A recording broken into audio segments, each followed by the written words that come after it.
15वां अध्याय प्रारंभते पुरुषोत्तम योग। श्री भगवान बोले, संसार अश्वत्थ पीपल के समान है, जिसका पुराना रूप जड़ ऊपर है और चराचर शाखा नीचे है। वेद इसके पत्ते हैं, जो जानता है वही वेद का ज्ञाता है। इसकी शाखाएं ऊपर फैली हुई हैं। सत्व, रज और तमो गुण इसकी रसवानियां नसें हैं। इसमें इसका पालन होता है। शब्द रूप आदि इसकी डालियां हैं। पीछे कर्म रूप में प्रकट होने वाली इसकी जड़ें नीचे मनुष्य लोक में और भी नीचे तक चली गई हैं। पर अश्वत्थ का यह रूप, इसका आदि और अंत और आकार संसारी प्राणी के ध्यान में नहीं आता है, तथापि इसकी जड़ गहरी है। ऐसे इस पीपल को वैराग्य रूपी दृढ़ शस्त्र से काटकर वह स्थान ढूंढना चाहिए जहाँ से फिर लौटना नहीं पड़ता, और साथ ही यह विचारना चाहिए कि जिसमें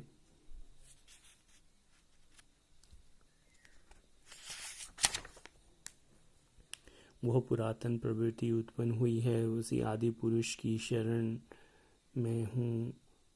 अहंकार और मोह से रहित, संग दोष को जीतने वाले, आत्मज्ञान से निरत, सब कामनाओं से दूर, सुख दुख नामक द्वंद्व पदार्थों से मुक्त, ऐसे ज्ञानी पुरुष शाश्वत पद को पाते हैं। जिस सूर्य चंद्र अग्नि प्रकाशित नहीं करते, वही मेरा परम धाम है। वहाँ जाकर लौटना नहीं होता। मेरा सनातन अंश इस जीव लोक में जीव का रूप धरकर प्रकृति में स्थिर पांचों इंद्रियों और छठे मन को उसे छुड़ाता है। जैसे वायु पुष्पादिकों की गंध को दूसरे स्थान में ले जाता है, इसी प्रकार यह देह स्वामी शरीर धारण करने के बाद जब इसका परित्याग करता है, तब इंद्रियों और मन के साथ ले जाता है। कान, आँख, चर्म, जीव, नाक और मन इसका आश्रय लेकर वहाँ जीव विषयों का भोग करता है। एक देह से या दूसरी देह में को जाते हुए, अथवा एक ही देह में रहते हुए, अथवा इंद्रियों से युक्त हो विषयों का उपभोग करते हुए, इसको मूर्ख देख नहीं सकते, किंतु ज्ञान रूप नेत्र है, वे देखते हैं। यत्न करने से योगी जन इसे देख सकते हैं, परंतु अज्ञानी यत्न करके भी इसे नहीं देख पाते हैं। जो तेज सूर्य चंद्रमा और अग्नि में वर्तमान है और जगत को प्रकाशित करता है, उसे मेरा ही तेज मानो। मैं पृथ्वी में प्रवेश कर अपने तेज से समस्त भूतों को धारण करता हूँ और इसमें भरा हुआ चंद्रमा बन कर मैं सब औषधियों का पोषण करता हूँ। मैं जठर अग्नि होकर प्राणियों की देह में प्रविष्ट हूँ और प्राण अपान वायु से संयुक्त होकर चारों प्रकार के भक्ष्य, भोज्य, चोष्य, लेह से भोजन किए हुए प्राणियों के अन्न को पचाता हूँ।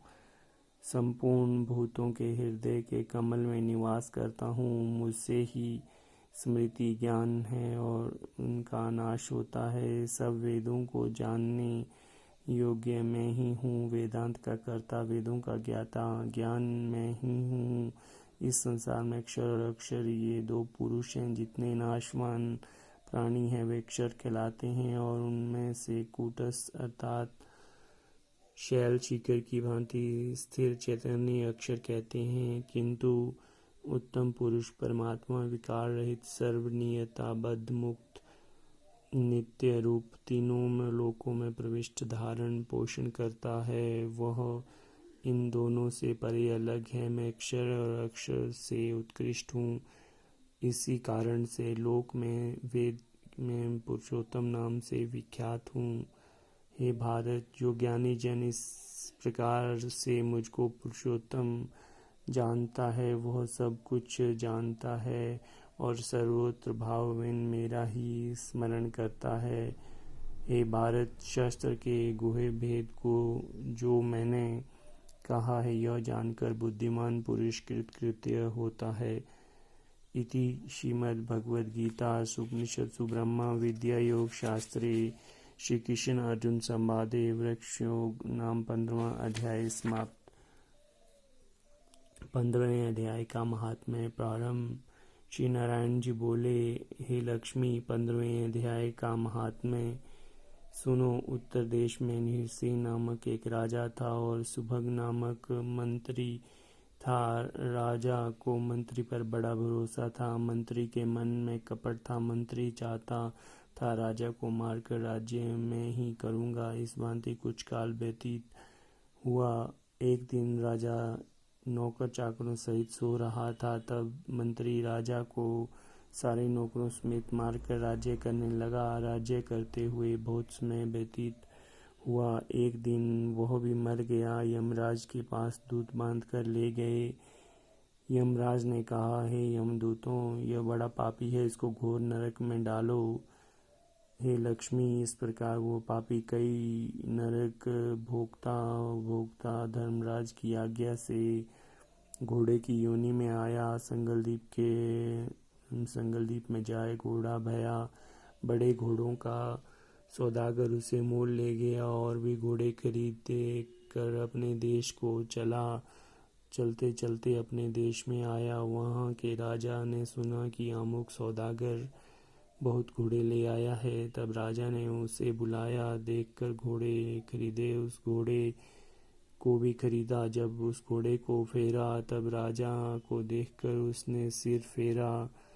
राजा ने देखकर कहा, क्या बात है, घोड़े ने सिर फेरा है। तब राजा ने पंडित बुलाकर पूछा, इस घोड़े ने हमको देखकर सिर फेरा है, इसका क्या कारण है। पंडित ने कहा, है राजन, इस घोड़े ने आपको सिर नवाया है। राजा ने कहा, यह बात नहीं है। कई दिन पीछे राजा शिकार खेलने को उसी घोड़े की सवारी करके गया। वो घोड़ा जल्दी जल्दी चलता था। राजा शिकार खेलते खेलते बहुत दूर चला गया। उस दिन हाथों हाथ राजा ने शिकार पकड़कर मारे। राजा बहुत प्रसन्न हुआ। दोपहर हो गई। राजा को तृषा लगी। वन में एक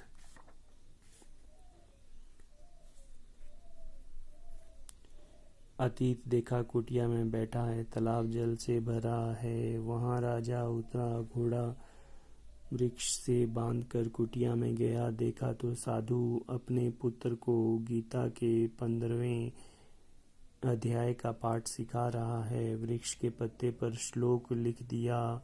बालक को कहा, खेलते भी फिरो, इसे कंठ भी करो। जिस वृक्ष से राजा ने घोड़ा बांधा था उसी वृक्ष के पत्ते पर गीता जी के श्लोक लिखा था। वह बालक पत्ता लेकर खेले भी पड़े भी। उस पत्ते को घोड़े ने देखा। तत्काल उसकी देह छूटी। देवदेही पाई। स्वर्ग से विमान आए। तिस पर बैठकर वैकुंठ को चला। इतने में राजा पानी पीकर बाहर आया। देखा तो घोड़ा मरा पड़ा था। राजा चिंताग्रस्त होकर बोला, यह घोड़ा किसने मारा, इसे क्या हुआ। इतने में वो बोला, राजन, मैं तेरे घोड़े का चैतन्य हूँ। मैंने अब देवदेही पाई है, वैकुंठ को चला हूँ। राजा ने विस्मित होकर दंडवत की। पीछे की ओर सेना के लोग आए मिले। राजा सवार होकर अपने घर आया। अपने पुत्र को राज्य देकर आप वन को गया। तप करने लगा। श्री गीता जी के 15वें अध्याय का पाठ किया करे, जिसके प्रसाद से राजा भी परम गति का अधिकारी हुआ। श्री नारायण बोले, हे लक्ष्मी, 15वें अध्याय का यह महात्म्य है, मैंने तुमको सुनाया।